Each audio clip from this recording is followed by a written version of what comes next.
Welcome to this first tutorial, which is going to show you how to go about setting up the Parents Evening booking system. And you'll see right away that we're actually over here on the dashboard, which is in the top left. And this first tab basically shows you a series of videos over on the right hand side here that help you do clever things with data, or help out with sort of support tasks and things. These are more advanced. I wouldn't worry about these too much just now. And over on the left here, there's a blue button that lets you take a training tour. You shouldn't need these too much, just to give us a little call or contact our support desk if you've got any problems. But we'll move on to set up school. That's where we're really going to be taking in most of this quick tutorial. The first task will just be to double check that you've got, I suppose, everything set up for your Parents Evening and that you're happy with the settings and such you've got.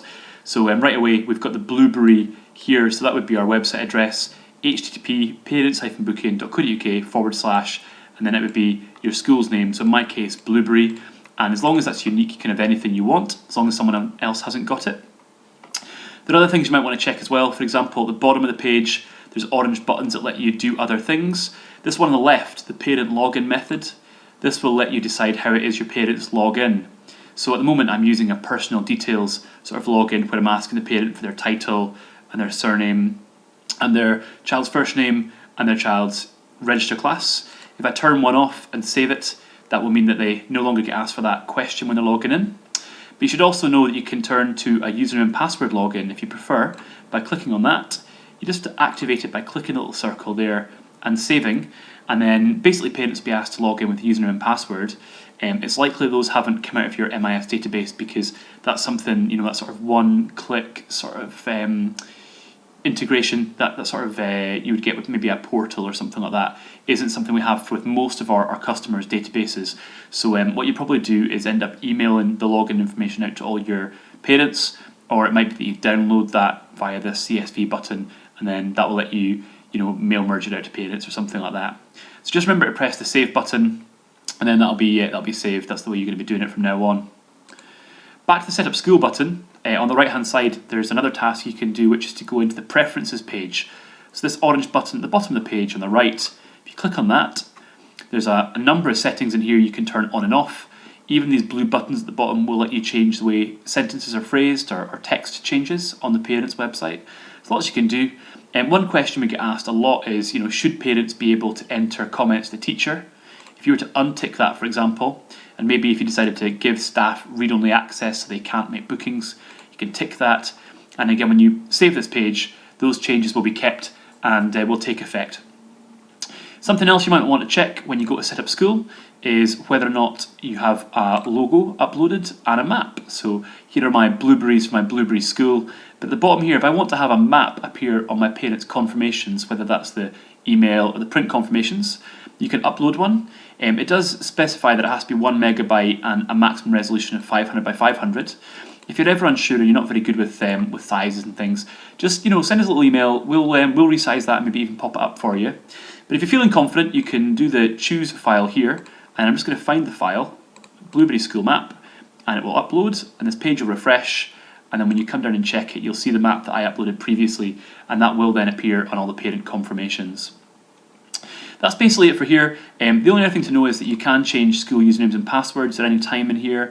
You can obviously change the contact information, and lastly, you can enter an announcement, so sort of news or something for parents to pick up before they log in, if you like. That's all how we set this stuff up. The last thing to show you is when you go on from this task, the next one will be to sort of upload and check your data. What I'm going to do is just show you how you would go about checking that your data is ready to upload. So you go to the Upload Data tab, and on this page, if you scroll down, there's some instructions at the top, and as you scroll down, there's two sections, or maybe just one, depending on the database you use.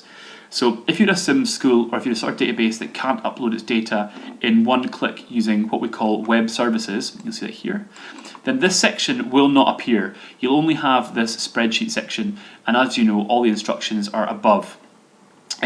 If you do have a web services sort of portal set up, so if you use Facility, Progresso, Integris, iSAMS, Bromcom, any of these sort of ones, what you can do is you can type in the details that these services give you in these fields here. So they'll give you usernames and passwords and website addresses to type in, and all you'll be doing is pressing this blue Get Data from MIS button to upload your data. So it'll be one or the other, and if you've got both, as I do here, you have the choice. Couple things to be very, very careful of here. When you upload your data, it will overwrite the data that was in there before. So let's say that you had uploaded data 6 months ago.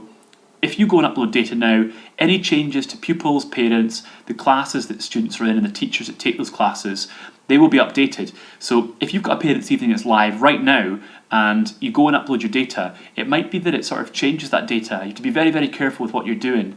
So for that reason, it's very important you do read through these instructions. Take note of this deleting old data here. And also it asks you to be careful when uploading data when you've already got data in your software. So there's more information on that here. You can contact support if you're ever unsure, and there are help videos that show you, if you click this link here, it will show you in a video how to go about specifically uploading data for your type of system. So now that we've done all this, you can feel free to finish this video and you can skip on to the next task, which will be checking, checking what sort of event you're going to be creating. Hope this has helped. Cheers.